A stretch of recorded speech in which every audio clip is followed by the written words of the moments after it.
Elle fait partie des influenceuses camerounaises les plus en vue du moment. Connue pour son style, son audace et sa vision du lifestyle, Ivana Ononino a récemment fait une déclaration qui a surpris plus d'un. Lors d'une interview avec Philippe Simo, le fondateur de l'Investir au pays, elle a avoué ne pas avoir épargné malgré le revenu mensuel à 6 chiffres en francs CFA. Une décision assumée qui relance un débat crucial. Faut-il toujours épargner ou profiter pleinement de sa jeunesse? Pour ceux qui ne la connaissent pas, Ivana Ononino est une créatrice de contenu, actrice et directrice artistique camerounaise. Récompensée pour son talent, elle est une figure influente dans le monde du digital et de la mode en Afrique francophone.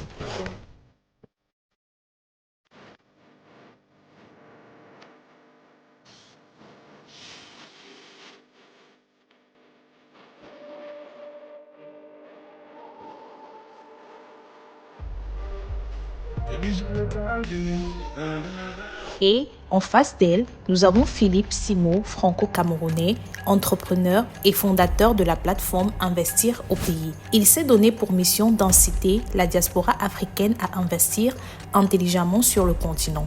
Il prône l'indépendance financière et l'entrepreneuriat. Plusieurs années, j'ai démontré ma capacité à pouvoir épargner beaucoup d'argent. En réalité, l'épargne est la base de l'enrichissement. Si vous ne savez pas épargner de l'argent, vous ne saurez pas vous enrichir par la suite. Lorsqu'elle révèle à Philippe Simo qu'elle ne possède aucune épargne, préférant profiter de la vie maintenant, la surprise est totale. Son unique investissement, une parcelle de terre à Créby, reçue en héritage de ses parents. Lors de leur discussion, Ivana a déclaré qu'elle ne met pas d'argent de côté car elle préfère profiter pleinement de la vie maintenant qu'elle n'a aucune charge. Une vision qui contraste avec le discours dominant sur l'importance de l'épargne et de l'investissement. L'une des questions que je pose toujours aux gens, c'est est-ce que tu as une épargne? Si oui, de combien? Je n'ai pas d'épargne. Tu n'as pas d'épargne? Je n'ai pas d'épargne. C'est grave, ça, non? Tu penses? Oui, je pense que c'est grave. Tu travailles depuis combien d'années? Je travaille depuis 10 ans. Tu as construit quelque part? Non, j'ai un terrain. Tu as un terrain? Au moins ça. Tu as acheté un terrain où? Non, à Kribi. J'ai pas acheté, j'ai hérité d'un terrain. Donc tu n'as pas fait d'investissement.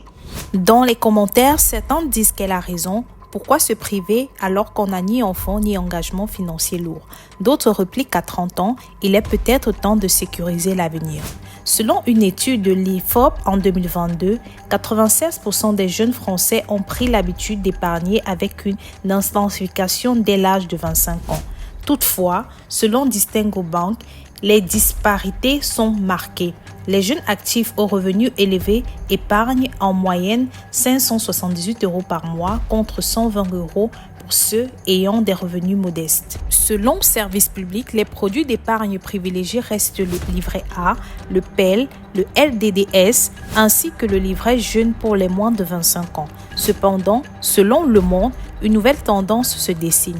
Les jeunes se tournent de plus en plus vers les placements en actions et les ETF, avec une explosion du nombre d'investisseurs de moins de 35 ans en 2024. Ivana pose une vraie question sur notre rapport à l'argent. Plusieurs jeunes aujourd'hui préfèrent dépenser pour des expériences plutôt que d'accumuler de l'épargne. Mais est-ce une stratégie viable à long terme? À 30 ans, ne pas penser à investir ou à mettre un peu de côté, c'est aussi prendre le risque de se retrouver dans une situation délicate plus tard, à essayer de lui faire entendre Philippe Simo. La vie est imprévisible et on ne sait jamais de quoi demain sera fait. Parce que, en fait, l'idée pour moi, c'est de comprendre le mindset de quelqu'un qui vit au jour le jour. Et de donner mon avis. Tu as le droit, bien évidemment, aussi de me challenger dans mes positions. J'ai pas la science infuse. Je te questionne.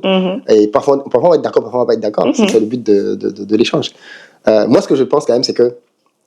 Pourquoi je te dis ça? Moi, quand j'ai commencé à gagner de l'argent, moi, j'ai fait mes études en France. Je suis venu en France pour faire mon diplôme d'ingénieur. Et j'ai commencé à avoir mes premiers jobs en tant qu'étudiant. Et mon premier job étudiant, je gagnais 250 €. Ok. 250 €, je travaillais comme plongeur au restaurant universitaire. J'avais un avantage de service, on va appeler ça comme ça, c'est que j'avais le droit au repas quand je travaillais. Et si je travaillais à midi, j'ai le droit au repas du midi. Mais je me suis lié d'amitié avec tout le monde dans le service, ce qui faisait que même quand je n'avais pas le... Même quand je ne travaillais pas le soir, je venais le soir. Et j'aurais le repas du soir. Mais avec mes 250 €, je parvenais à payer mon loyer. Je payais un loyer de 250 € aussi. Mais j'avais la CAF. La CAF, c'est une aide pour les étudiants, pour les revenus faibles. J'avais la CAF qui prenait la moitié. Et avec 125 €, je parvenais à... Parce que le loyer comprenait tout. Eau, électricité, tout était dedans.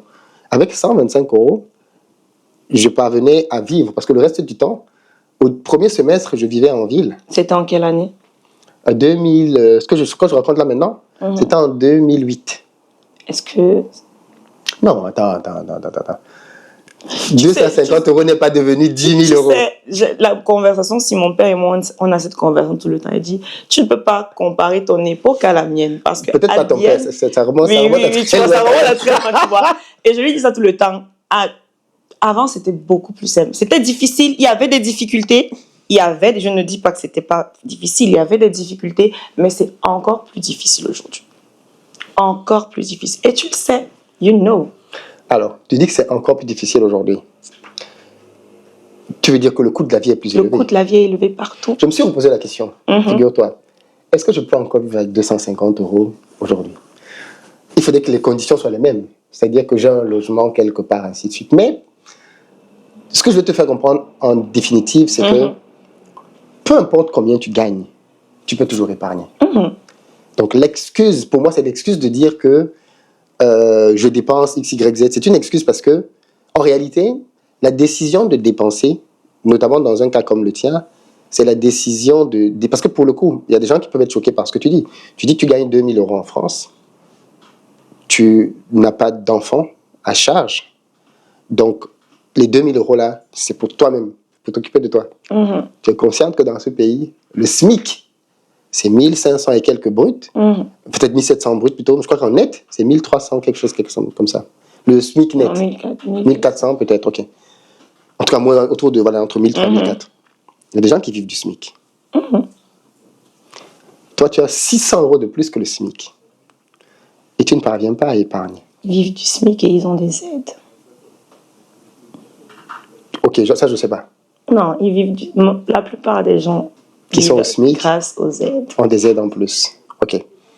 Et vous, que pensez-vous de cette philosophie de vie? Êtes-vous Team Ivana ou Team Philippe? Laissez-nous vos avis en commentaire et n'oubliez pas de liker et vous abonner à Mba Media pour ne rien rater de nos vidéos d'actualité qui paraissent chaque jour sur la chaîne.